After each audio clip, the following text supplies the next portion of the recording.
శ్రీ గురుభ్యో నమః. శ్రీమాత్రే నమః. మా రావినూతల భక్తి ఛానల్ని ప్రోత్సహిస్తూ ఉన్నటువంటి మా ప్రేక్షకులందరికీ కూడా ప్రత్యేకమైన కృతజ్ఞతలు తెలియజేసుకుంటున్నాము.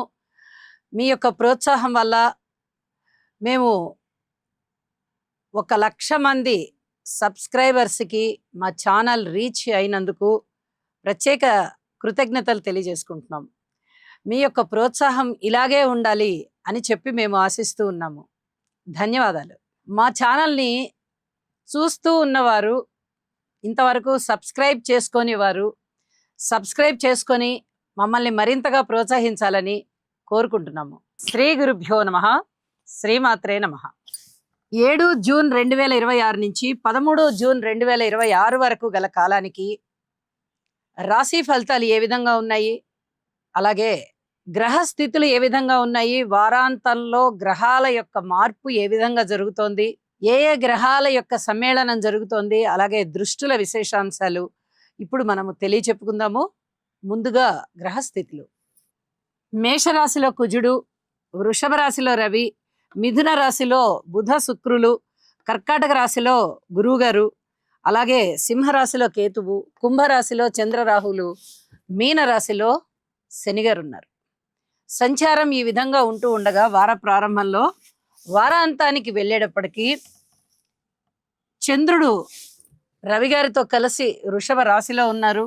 శుక్రాచార్యుల వారు కర్కాటక రాశిలోకి వచ్చి ఉన్నారు. ఈ 2 మార్పులు జరుగుతూ ఉన్నాయి. ఇక గ్రహ సమ్మేళనాల యొక్క విశేషాంశాలు ఏమన్నా ఉన్నాయా అంటే, బుధ శుక్రుల యొక్క కలయిక చాలా సున్నితమైనటువంటి ప్రవర్తనని తెలియజేస్తూ, స్వస్థానంలో ఉన్నటువంటి బుధుడు అద్భుతమైన యోగాన్ని ఇస్తారు. ఒక విధంగా చెప్పాలంటే ఇది కేంద్రాలు అవుతున్నటువంటి రాశులకి భద్ర మహాపురుష యోగాన్ని కూడా సూచిస్తూ ఉంటుంది.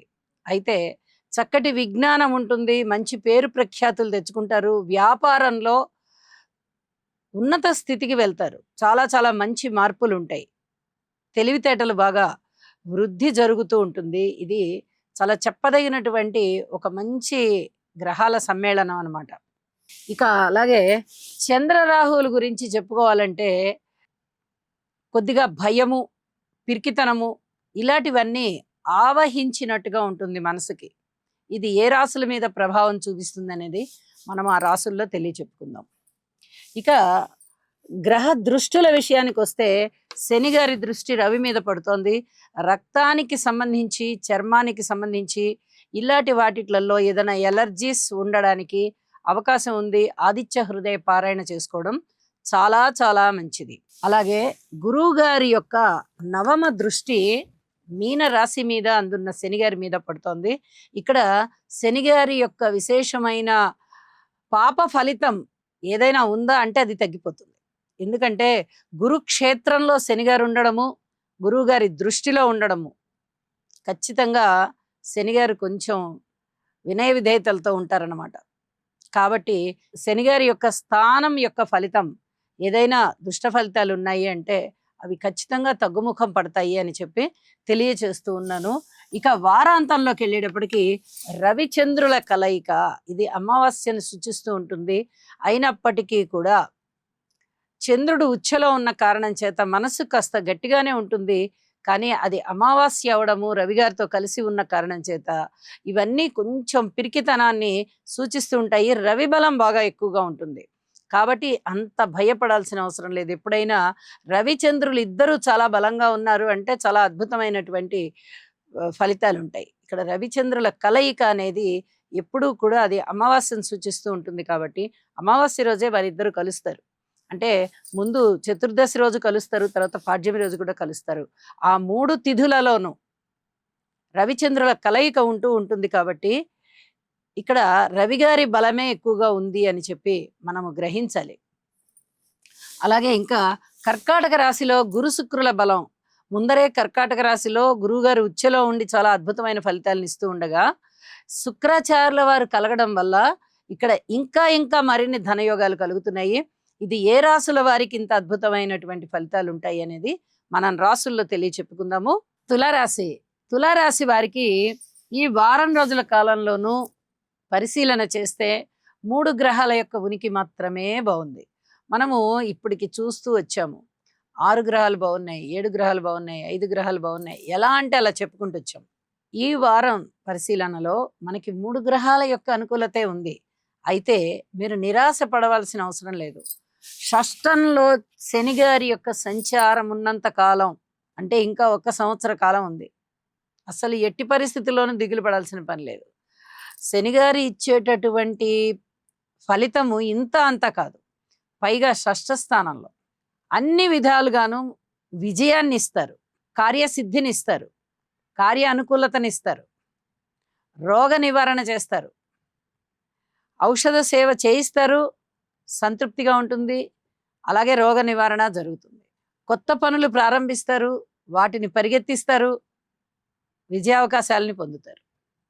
ఆటల్లో, పాటల్లో, ఏదైనా పోటీ పరీక్షల్లో ఖచ్చితంగా విజయం సాధిస్తారు. మౌఖిక పరీక్షలు, రాత పరీక్షలు ఇలాంటివన్నీ కూడా విజయాలనే ఇస్తాయి. ధనాన్ని ఇస్తారు. ఎప్పుడెప్పుడో బకాయి పడిపోయి మనకి ఇంకా రావట్లేదు అనుకున్న ధనం వస్తుంది. అలాగే నవమ స్థానంలో ఉన్నటువంటి శుక్రాచార్యుల వారు రాస్యాధిపతి నవమంలో చాలా అద్భుతమైన ఫలితాలు ఉంటాయి. ముఖ్యంగా కార్యసిద్ధి ఉంటుంది, అంతరంగ శుద్ధి ఉంటుంది. ఏ పని చేస్తున్నా చాలా చాలా మనస్ఫూర్తిగా ఒక భక్తి భావనతో, ఒక డెడికేషన్తో చేస్తారు. అద్భుతమైన ఫలితాలను ఇస్తుంది. పైగా నవమస్థాన అధిపతితో కలిసి ఉన్నది, మరింత బలం పెరుగుతుంది. పిత్రార్జితాలు బాగుంటాయి. కార్మికులు, కర్షకులు, నేత పనివారు, చేతి వృత్తుల వారు, ఇత్యాది వారు బాగుంటారు. దూర ప్రాంత ప్రయాణాలు బాగుంటాయి. స్థాన చలనాలు ఉండడానికి అవకాశం ఉంటుంది, అవి కూడా విజయావకాశాలను ఇస్తాయి. వారాంతంలోకి వెళ్ళేటప్పటికీ శుక్రాచార్యుల వారి యొక్క స్థితి సంచారము దశమ స్థానంలోకి వచ్చి ఉన్నది. ఇది చాలా అద్భుతమైన ఫలితాన్ని ఇస్తుంది. ఇక్కడ రాస్యాధిపతే దశమంలోకి వెళ్తున్నారంటే ఇంకా మీరు ఆలోచించాల్సిన పని లేదు. ఉద్యోగ జీవితంలో మీకు ఉన్నతి ఖాయం. దాని తాలూకు సంతృప్తిని కూడా మీరు చక్కగా అనుభవిస్తారు. అలాగే ఊహించని విధంగా ఉండేటటువంటి శుభ పరిణామాలు మీకు దాదాపు 8 నెలల కాలం పైనుంచే ఉంటున్నాయి. కేతువు గారి యొక్క స్థితి సంచారం లాభస్థానంలో ఉన్నందున అద్భుతమైన లాభాల బాటలో మీరు ఉన్నారు అని చెప్పి తెలియజేస్తూ ఉన్నాను. లలితా సహస్రనామ స్తోత్ర పారాయణాలని విడవకుండా చేయండి. అలాగే ఏదైనా మాట్లాడేటప్పుడు కొంచెం జాగ్రత్తగా ఆలోచించి మాట్లాడండి. భార్యాభర్తల అనుకూలత విషయంలో మిగతా గ్రహాల యొక్క అనుకూలత కాస్త ఉంటూ ఉన్నప్పటికీ ఆ స్థానంలో కుజుడు ఉన్నారు కాబట్టి కొంచెం మౌనంతో ఉండడానికి ప్రయత్నం చెయ్యండి. విలువలు కాపాడుకోండి.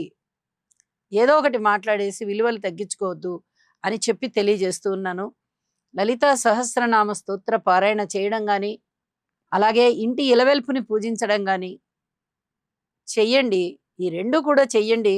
చాలా అద్భుతమైన ఫలితాలు మరింతగా ఉండి మీకు మానసిక ప్రశాంతత పెరుగుతుంది. శుభం.